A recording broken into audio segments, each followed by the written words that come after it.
You're listening to TIP. Hey, how's everyone doing out there? So on today's show, we have one of the biggest names in finance, Mr. Bill Miller. In the past, Bill has been named the greatest money manager of the decade by Morningstar and part of the Power 30 by SmartMoney, and he's a member of the All-Century Investing team by Barron's. When Bill was the chief investment officer for Legg Mason, he managed over $75 billion. And today, Bill is the owner of Miller Value Partners, and I think you're really going to get a lot out of this conversation because we talk about the recent pullback in the global equity markets, we talk about commodities, and we even talk a little bit about cryptocurrencies. And so I have no doubt you guys are going to enjoy this conversation with the extremely intelligent Bill Miller. You are listening to The Investors Podcast, where we study the financial markets and read the books that influence self-made billionaires the most. We keep you informed and prepared for the unexpected.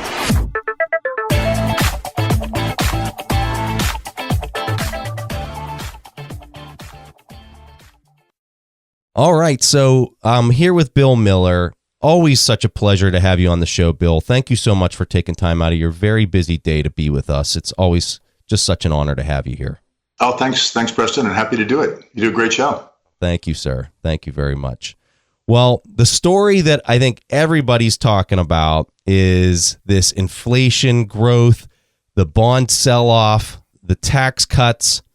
A little over a year ago, whenever we talked, it was probably about 14 months ago, you had suggested that you agreed with Ray Dalio and some other guys that were saying that they thought that the bond market had hit its bottom in the summer of 2016. And you even told us on the show last time that you had a small short position on bonds. And so far, that has been an incredible call. And I'm kind of curious how you see that continuing to mature. Do you think that trend is going to continue, or do you see it kind of hitting a peak at this point? Yeah, I still have the short position. It's bigger now.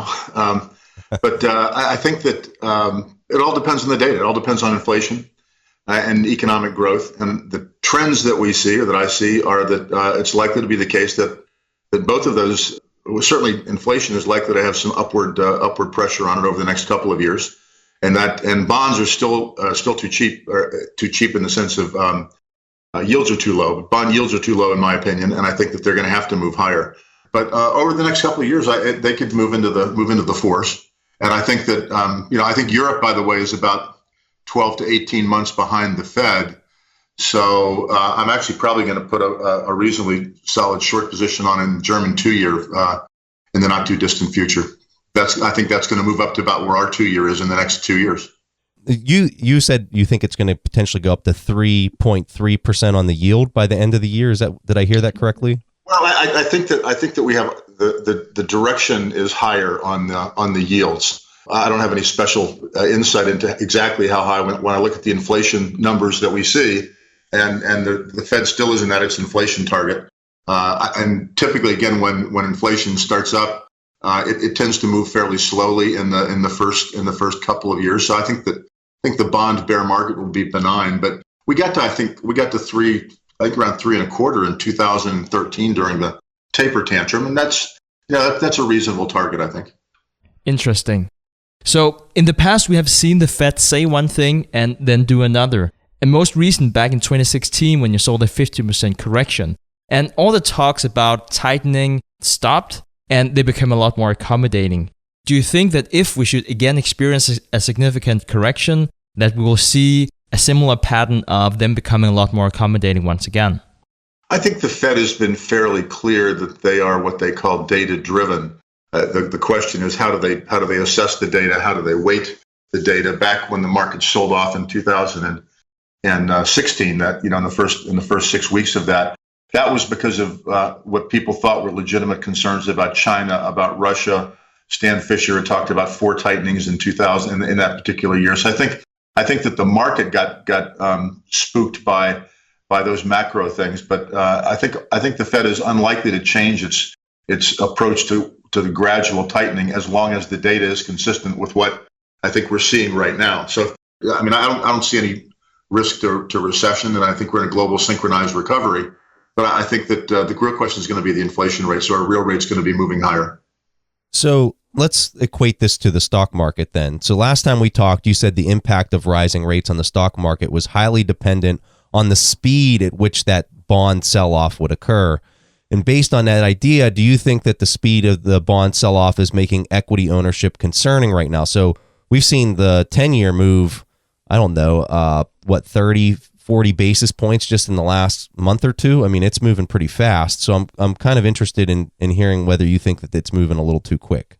The broader picture, and I think probably what ended that very long period of very low volatility in the 15 straight months of an up market, is that we're shifting to a regime where the rest of the world is probably going to be moving where the U.S. is right now, in the sense of the easy money, the QE that we see, especially in Europe, is going to be ending, I think, this year.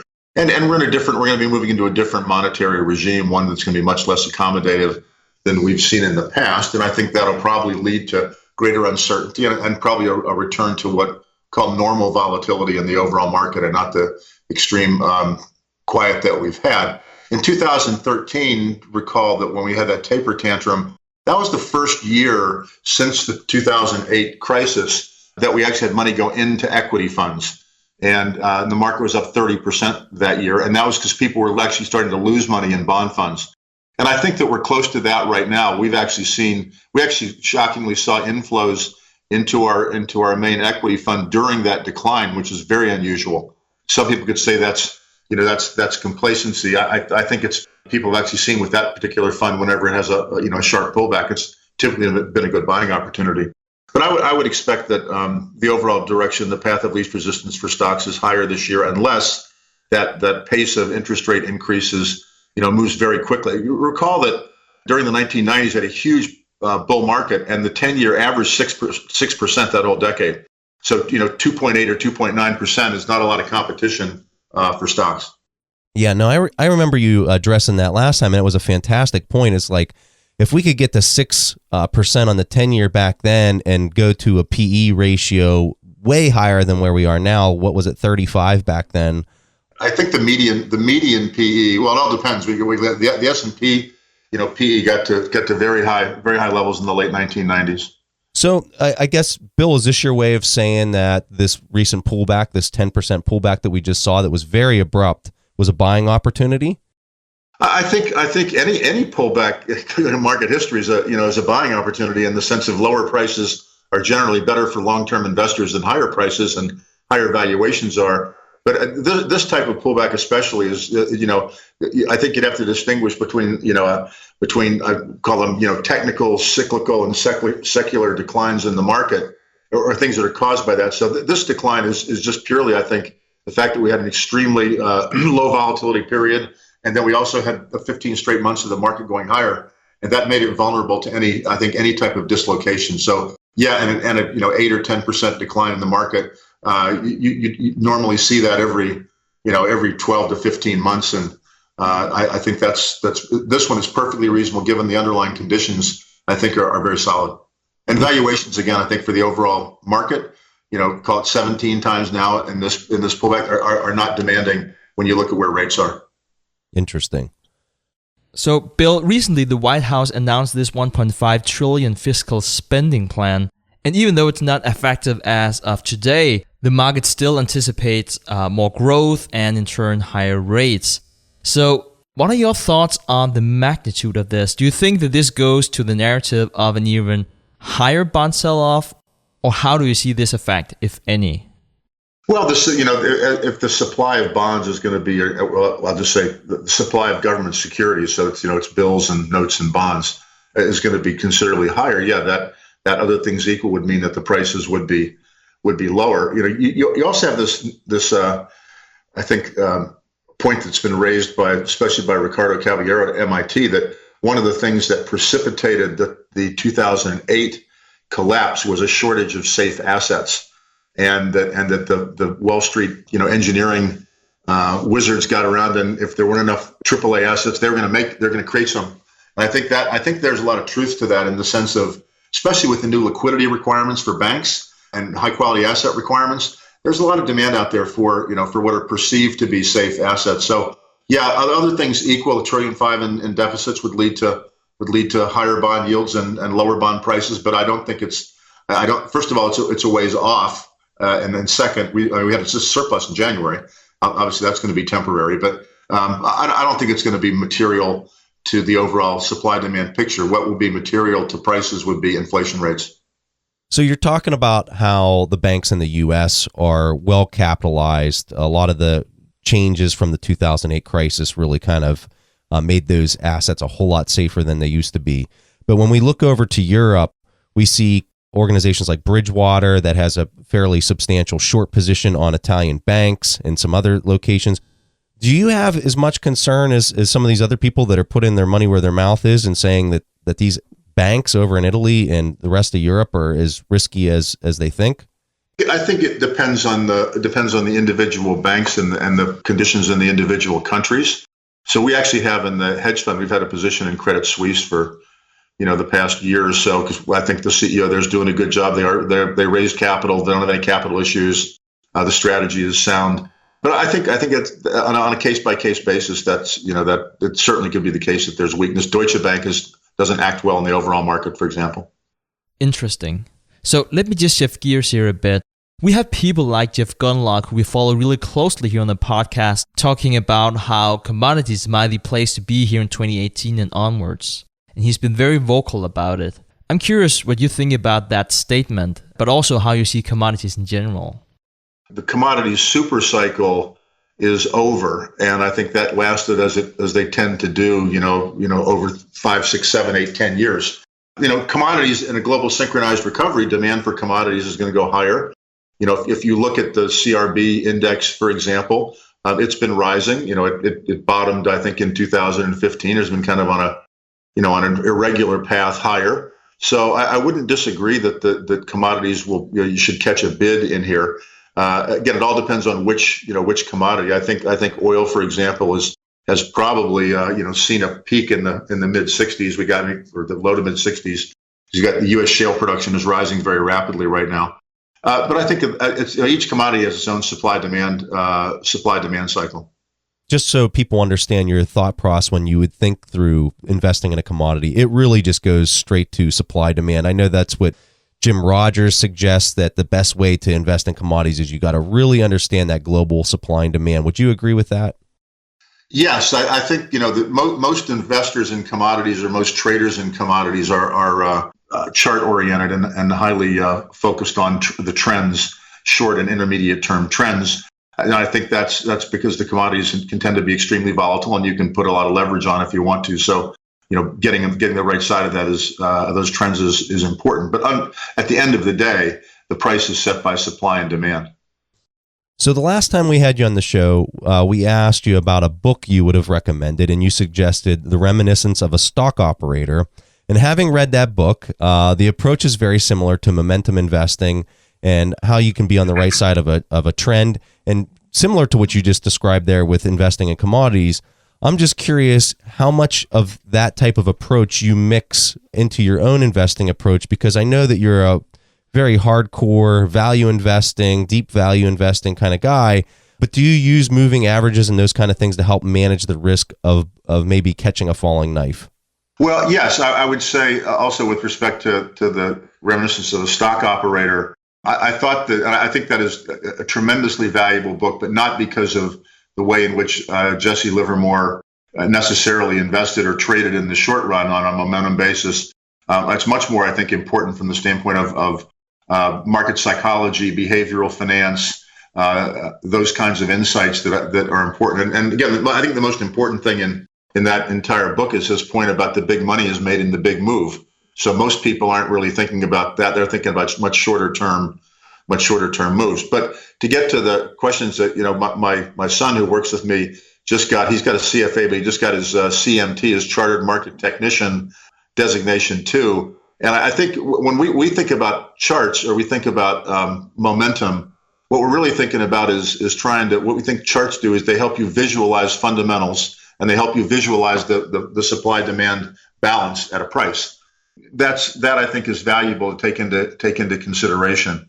And when we do use that, we don't make investment decisions based purely on a chart pattern. it's based on fundamentals, but we use that supply demand as evidenced in the charts to maybe help our timing from time to time. And again, it also helps us to understand if the stock or whatever we're buying is consistently moving against us, and we think the fundamentals are positive, we have to go back and take a look again at the fundamentals to make sure we haven't made a mistake. That's very, very interesting. And I don't know if it's too much to ask or if you would share this with our listeners. Could you be more specific about which techniques you use? Do you, for instance, use moving averages? Yeah, it's a combination of moving averages. We look at the 10-day. I tend to look at the 10-day, the 50-day, and the 200-day to get a picture of that. And what also is because other people tend to actually make decisions on moving averages, you can get a sense about where they're coming in.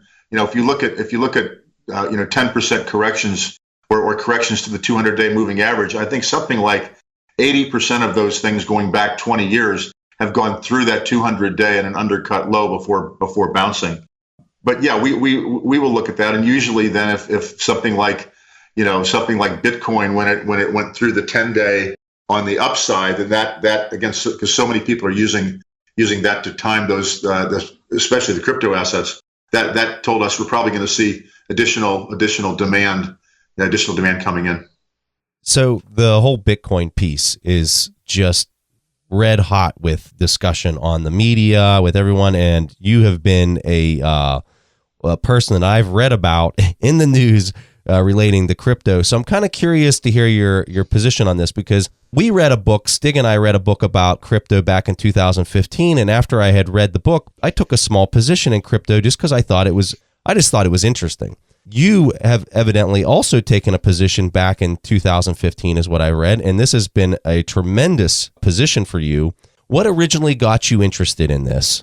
And then I would be curious to kind of hear your thoughts on the recent run up and run down in Bitcoin specifically.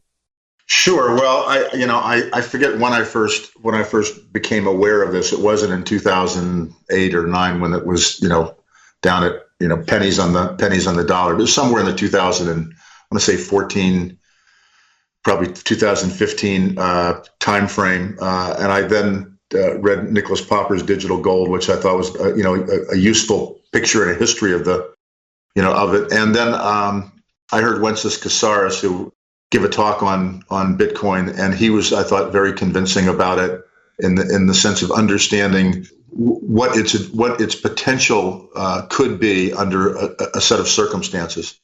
And Wences's view was that you just don't see this kind of technological development with this kind of potential come along very often.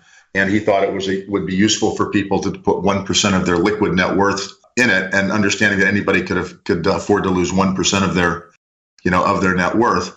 And I thought that was good advice then. I think it's good advice now. Bitcoin is unusual in that it's much less risky now than it was 10 years ago or 5 years ago. And because the ecosystem has been is building out, we've got a lot more. I'd say it's on a much more firm foundation than it was when it was a bunch of, I'd say, libertarian, anti-Fed people and techno geeks. But I think it's still very early days. As I've told people when they tell me that I've been a Bitcoin believer, I'm not a Bitcoin believer. I'm certainly not a Bitcoin evangelist. And I'm not even a Bitcoin believer. But I am a Bitcoin observer. My cornerstone observation is that Bitcoin is following a very classic path for disruptive innovations that have exceptional secular possibilities, going back to printing press, railroad boom, electricity, radio in the 20s, and then more recently, obviously the internet boom. And when again, I'm an investor in Bitcoin. I'm not a trader in Bitcoin. And so the decline for me was, it was costly because I have a decent position in Bitcoin. But it to me, this is something I'll pay attention to. If something happens fundamentally that can halt or reverse Bitcoin, and that could be regulatory or it could be technological, or when it reaches a price that I think begins to discount the potential out there. But I consider it right now probably, and just to go back to Nathaniel Popper's book, the best thing I think of it as is an uncorrelated store of store of value the way that gold is. What do you think the potential is for the market cap of something like Bitcoin? Is the market cap comparable to gold? Well, gold is about 7.5 trillion or thereabouts. So I would think that something in a perfectly reasonable thing, given the way technology penetrates and the way some of Bitcoin's advantages over gold are, something in the $700 billion range would be certainly reasonable. That's what 7 times probably where it is, or 6 times where it is right now. But you couldn't rule out. I certainly couldn't rule out 100,000 of Bitcoin or even 500,000 of Bitcoin, depending on how it evolves and how the use cases evolve. The thing to remember about Bitcoin, and also I think if your listeners look up Brian Arthur on the internet and read some of his work on path dependence and lock-in in technology. But one of the points that Brian makes is that technologies, once they reach a certain level of penetration, superior technology really can't do much about it. In the sense of you have inferior technologies all the time, going back to the QWERTY keyboard, on a typewriter, or more recently when the internet was getting going, people pointed out that the TCP/IP protocol was a really a bad and problematic thing. And I remember Bill Gates saying that they could develop much better protocol than that and a much more effective one. But it didn't matter because that had already won.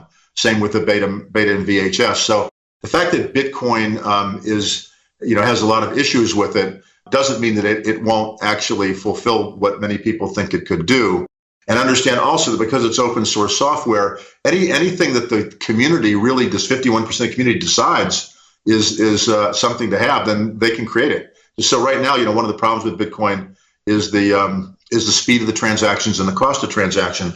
But this new Lightning Network, which has been developed, it looks like that's going to solve that problem. So I think that it's a very complex area, and having a strong view one way or the other is likely to, I think, make you biased when it comes to evaluating what's happening. Yeah, that's a really important point. So you're looking at your argument is really the network effects, and that the fact that once these network effects really kind of set in, you think that it has, you're still holding and you still think it has upside potential, but you're holding those beliefs fairly loosely.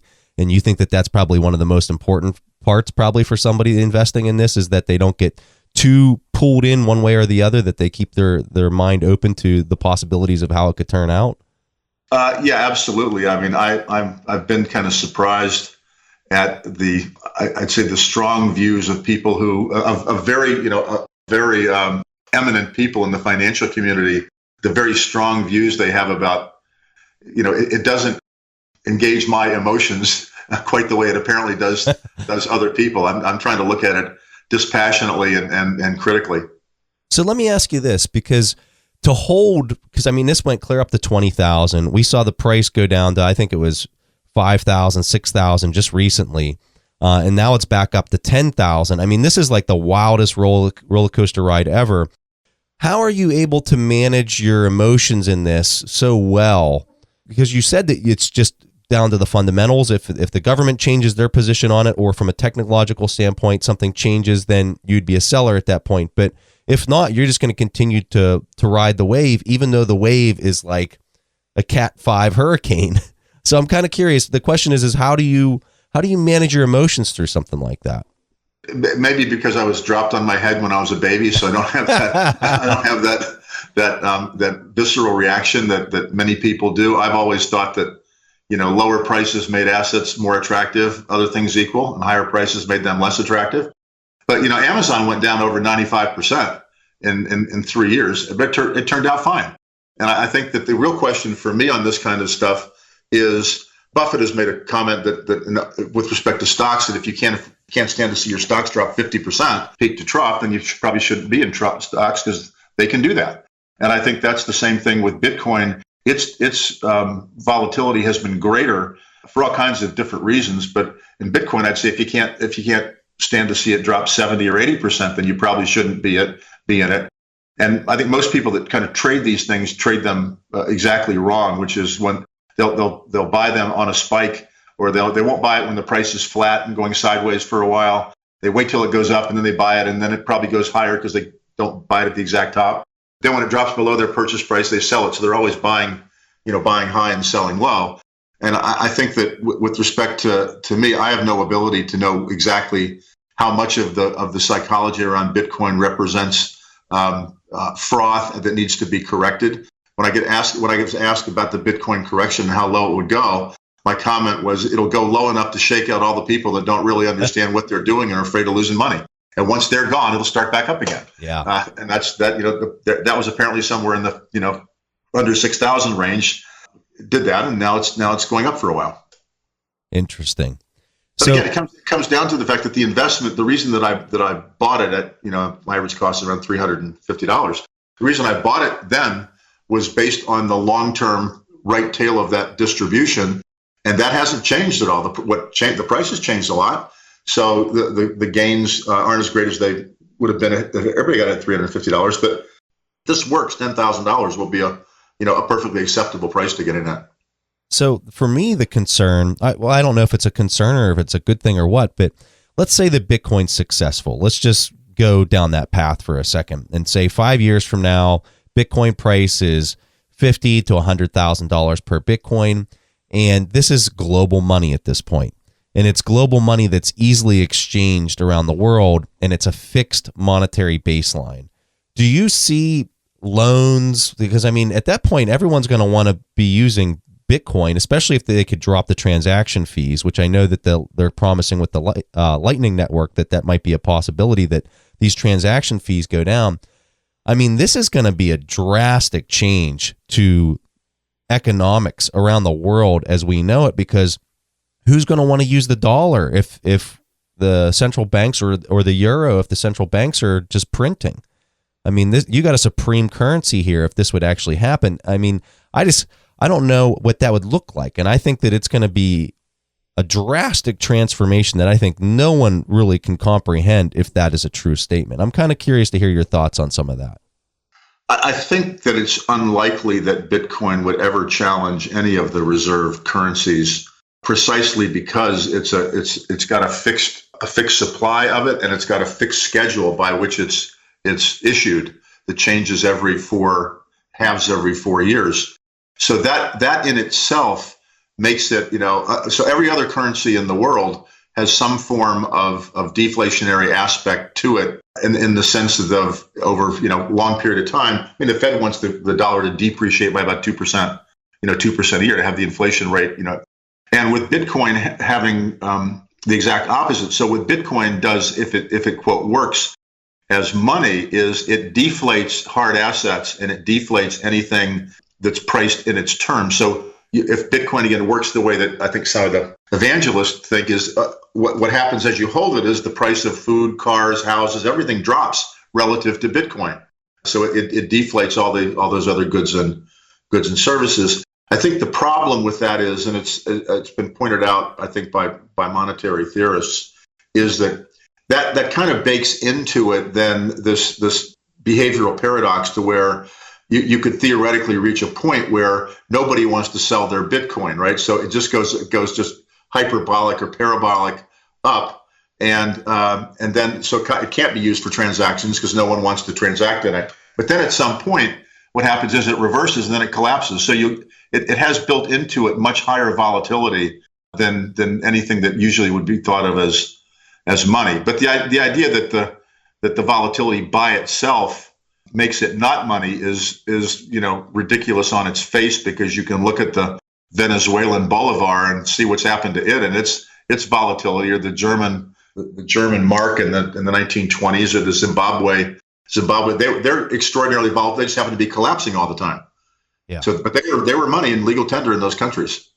There's efforts underway. I think I think the folks at the MIT cryptocurrency lab are trying to devise a coin, which is, I think they call it trade coin, which is actually can be an alternative to the reserve currencies and a better store of value and everything else. But I do think, as Susan Athey at Stanford said, that Bitcoin can be a threat to the Venezuelan bolivar, any of these countries that have their own currencies that aren't reserve currencies. And that countries like Argentina, where they've seized your assets. They've inflated you out of assets at banks. They've inflated you out over the decades. Bob Shiller, I think at Davos, Bob Shiller pointed out that he was in Lithuania, and the Lithuanians were bullish on Bitcoin because they said, he talked to many of them whose families, when Russia took over Lithuania, the government seized their bank accounts, and they said that if you owned stocks,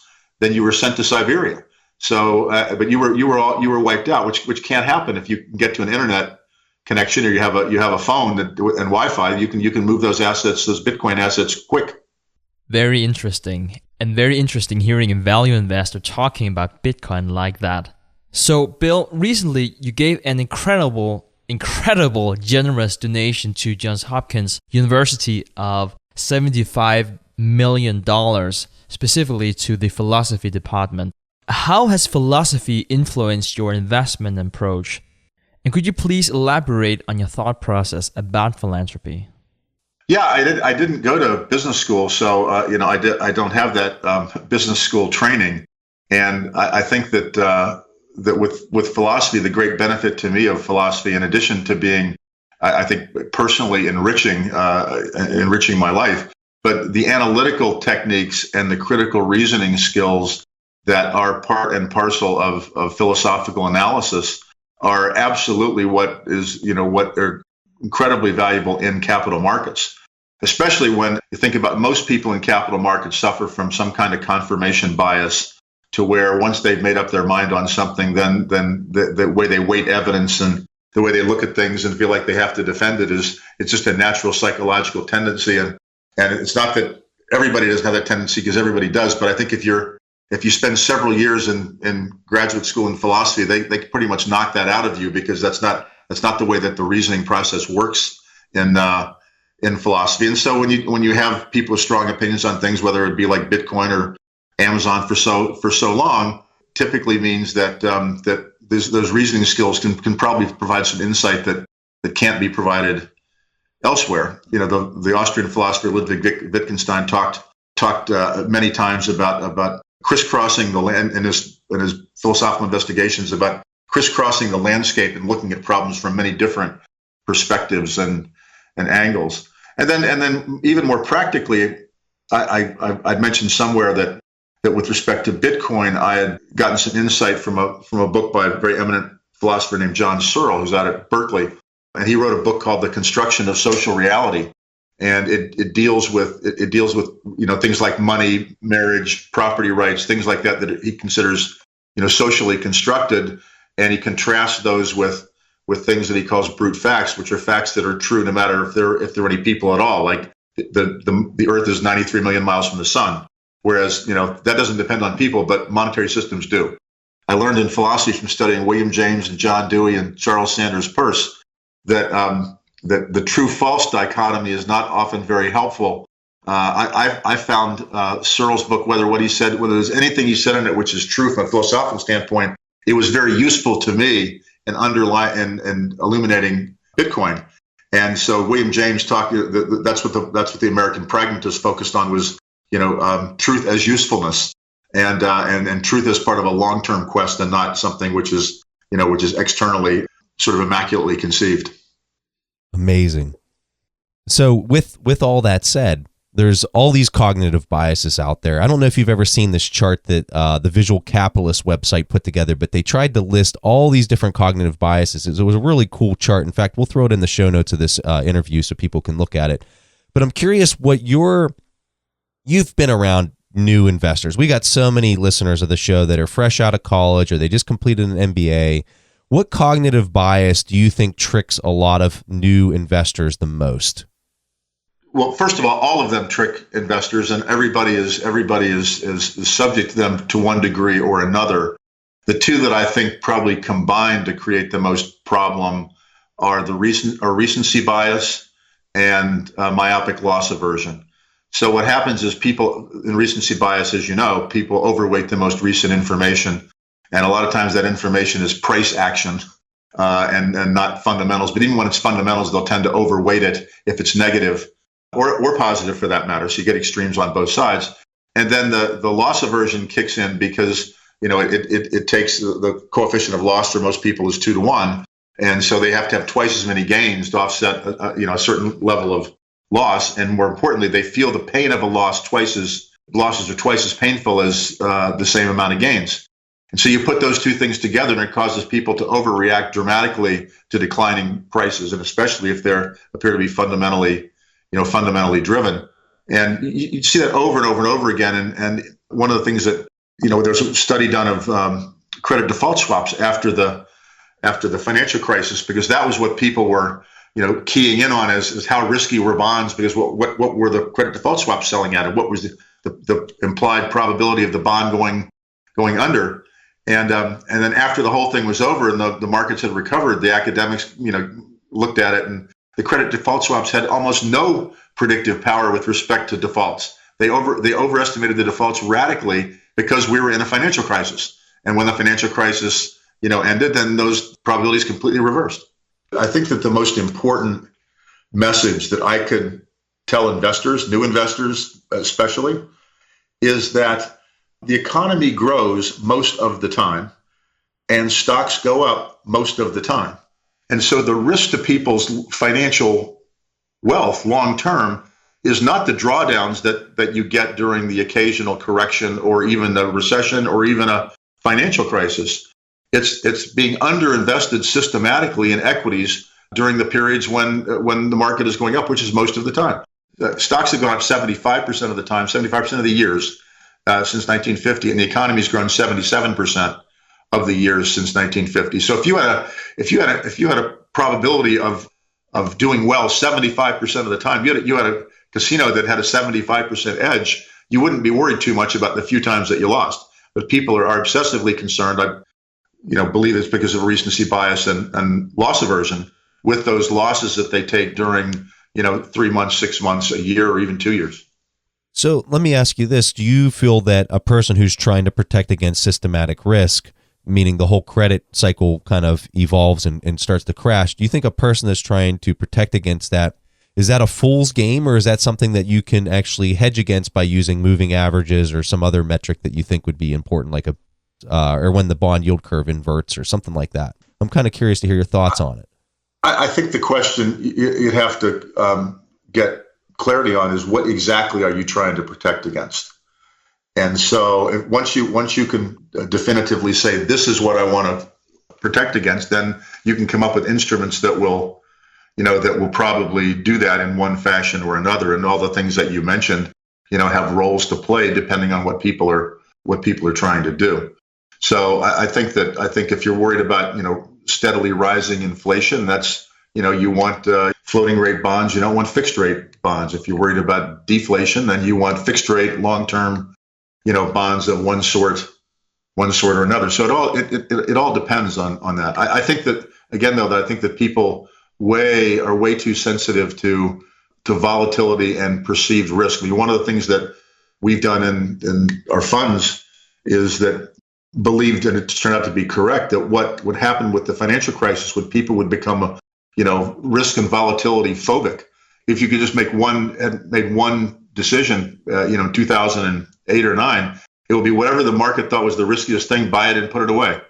And that would do really well over the next 10 years, which it's done. So in continuation of your point about the recency bias, have you heard a very popular belief out there in the markets, but where you also discounted the magnitude of what's being said? Whenever I hear sort of extreme predictions or predictions given with great emotion and emphasis, I would tend to believe that those are probably wrong.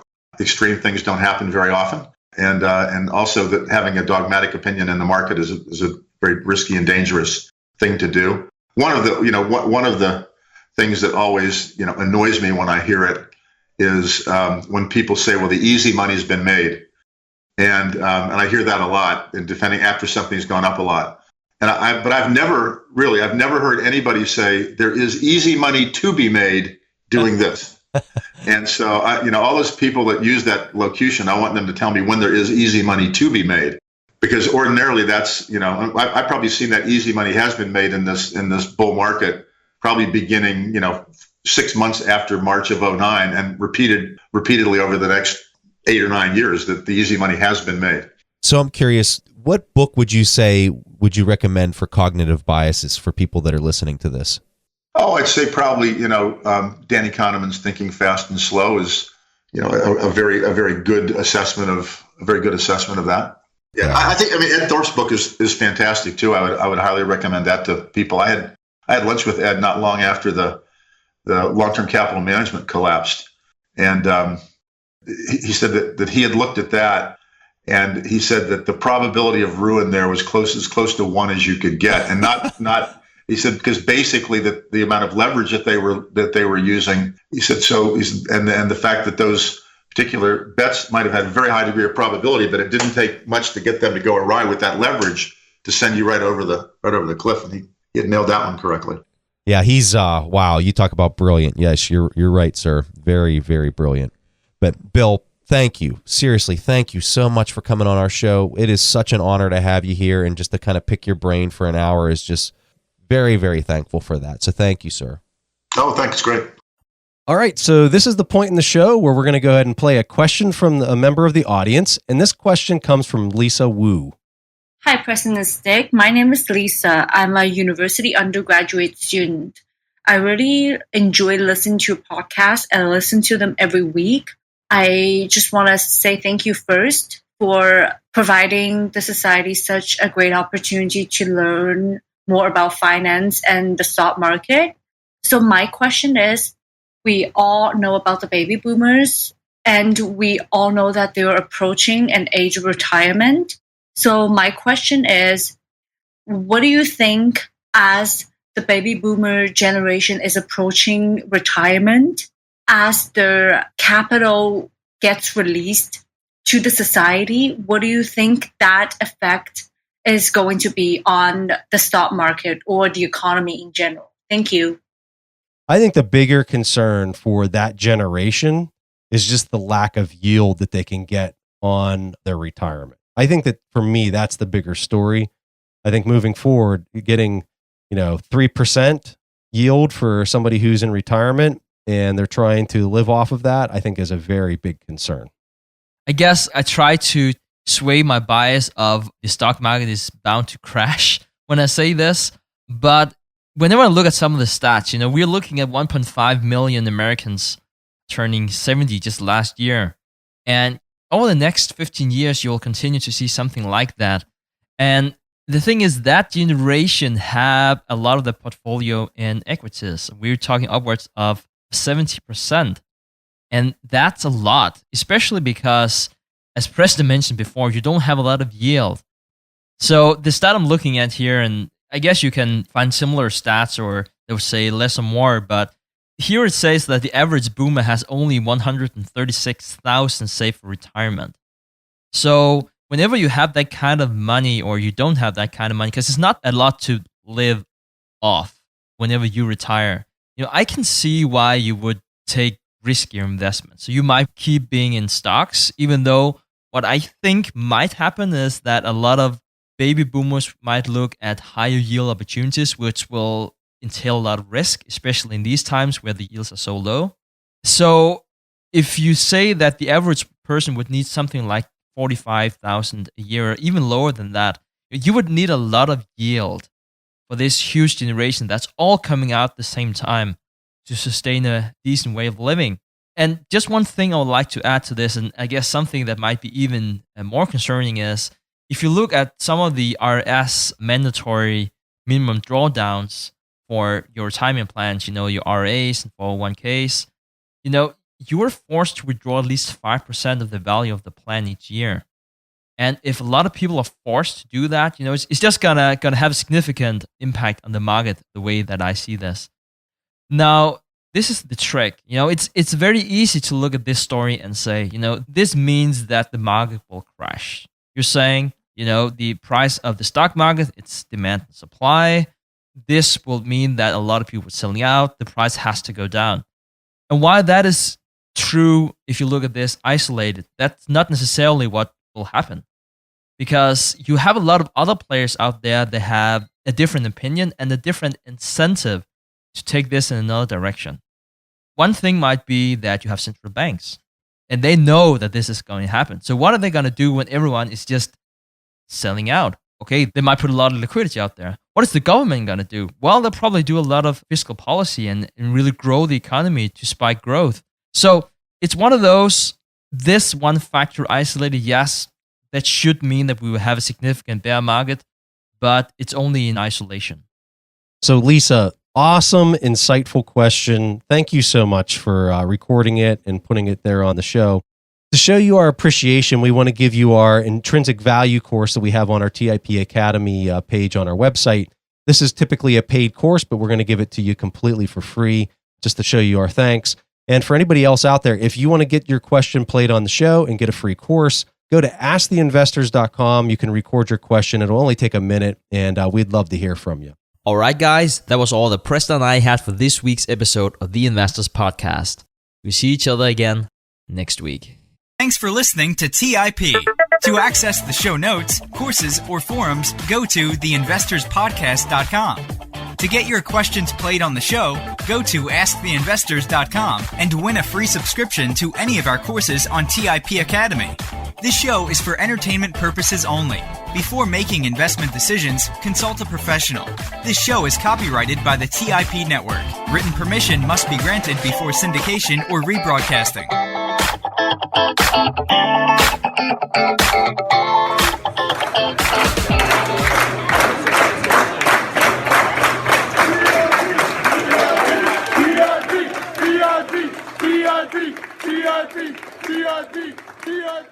TIP.